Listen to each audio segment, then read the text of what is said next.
एक्सचेंजों के बीच जो लिस्टेड हैं उसमें बीएसई अब सबसे महंगा एक्सचेंज बन गया है। बीएसई का वैल्यूएशन क्यों महंगा हो गया है और किन एक्सचेंज से आगे निकल चुका है, इस पर बात करने के लिए और पूरी रिसर्च लेकर हमारे साथ इस वक्त आशीष मौजूद हैं। आशीष, बताइए किस तरह की चाल रही बीएसई में?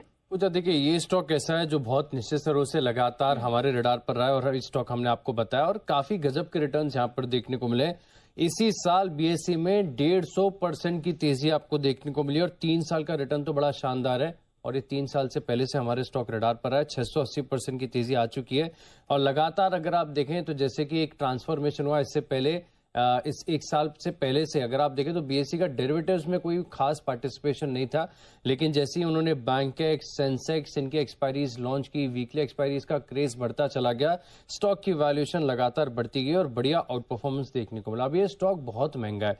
एक तो पहली बात मैं बता देता हूं कि रिटर्न के लिहाज से सबसे ज्यादा शानदार रिटर्न इस स्टॉक ने दिए हैं, जहां पर आप देख सकते हैं कि पिछले 3 साल में बीएसई, जैसे कि मैंने आपको बताया कि 683% की रिटर्न्स यहां पर आपको देखने को मिली है। लंदन स्टॉक एक्सचेंज में 54% का रिटर्न आया 3 साल के अंदर।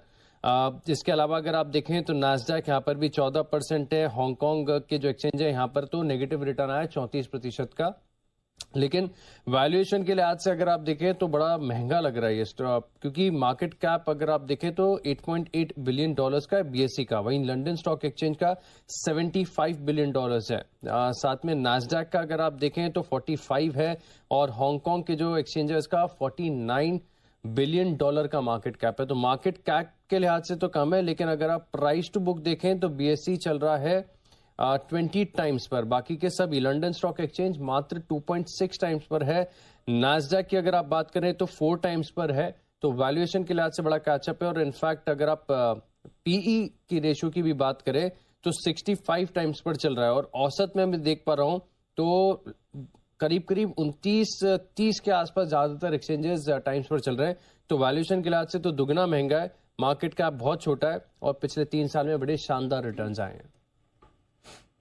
बिल्कुल, तो इस साल ये कुछ लिस्टेड एक्सचेंज हैं जिनके कंपैरिजन में महंगा बीएसई हो चुका है। एवरी प्राइस टू बुक के लिहाज से देख लो या पी मल्टीपल के लिहाज से, दोनों के हिसाब से पूरे वर्ल्ड में सबसे महंगा है। अच्छा, ये सारे बाकी जो लिस्टेड हैं ये सारे लिस्टेड सारे तो हमारा बनता है सर इतना? हाँ, क्यों नहीं?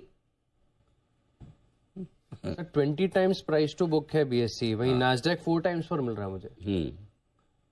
तो रोज किधर है? रोज हर महीने 40 लाख अकाउंट खुल रहे भाई, नए डिबेट अकाउंट उधर खुल रहे हैं, नहीं खुल रहे। तो जहाँ ग्रोथ होगी वही तो 20 का मल्टीपल, बाकी 70-80 के मल्टीपल के स्टॉक ले लेते लोग।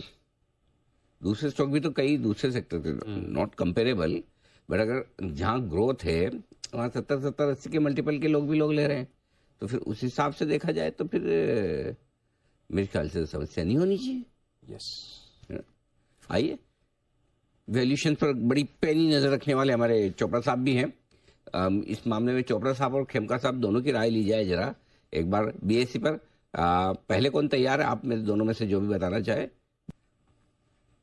अनिल जी, बीएसई का ग्रोथ जिस तरीके का हमने पिछले 4 साल में देखा, ये जो ग्रोथ आई थी यूएस में, रादर जापान में अगर आप बात करेंगे, 2 बड़े कंट्रीज थे जहां पर हमने स्टॉक मार्केट्स में काफी ग्रोथ देखी, ये 80 से 90 का दशक था।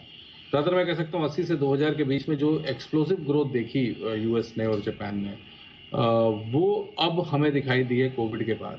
नंबर ऑफ क्लाइंट्स जो ऐड हुए हैं, जो ट्रांजैक्शंस बढ़ गए हैं।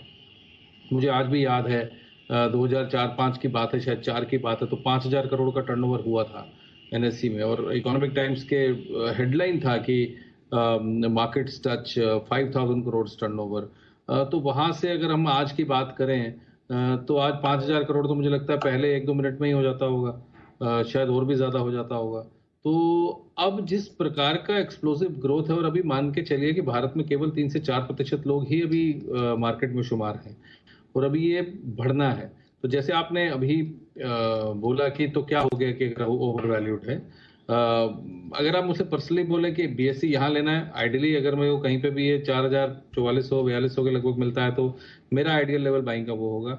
मगर अगर आप कहें कि जो प्राइस टू अर्निंग है वो एक फंक्शन है ग्रोथ का, पैरेलली एनएससी का आईपीओ भी आने वाला है। एनएससी का आईपीओ का भी ग्रोथ हमने देखा पिछले 3-4 सालों में, अब कहां से कहां पहुंच गया है। और जैसे ही एनएससी की लिस्टिंग हुई, मुझे लगता है जितने भी पीयर्स हैं उनको भी फायदा पहुंचेगा। तो एक जो ग्रोथ का फंक्शन है वो हमें जरूर लेके चलना चाहिए। जिस तरीके से एडिशन हो रहा है क्लाइंट्स का, जिस तरीके से हर महीने म्यूचुअल फंड्स में लोग जुड़ रहे हैं, म्यूचुअल फंड्स का पैसा आ रहा है, और जाहिर है कि ये 2 ही मेजर एक्सचेंजेस हैं जहां पर ट्रेड होता है। और जैसे एनएससी में ट्रेड बढ़ा, बीएससी में भी पैरेलली ट्रेड बढ़ा। बीएससी में ने भी नए प्रोडक्ट्स लॉन्च किए। पहले बीएससी लैगार्ड था, मगर अब जिस तरीके से फ्यूचर्स में कॉन्ट्रैक्ट्स में फ्यूचर कॉन्ट्रैक्ट्स में भी अपने प्रोडक्ट्स लेके आ रहा है, तो उसके चलते हुए आई थिंक बीएससी भी काफ़ी अपने आप को रिवैम्प कर रहा है। अगेन तेजी मंदी चलती रहेगी, स्टॉक्स में गिरावट भी आएंगे, पर मैं चकित नहीं होऊंगा अगर बीएससी आपको यहाँ से 10,000 भी दिखे। ये हुई ना बात। चोपड़ा साहब, इतने साल कहाँ थे आप? मजा आ गया सुन के। अब की बार 10,000 पार बीएससी, वेरी गुड।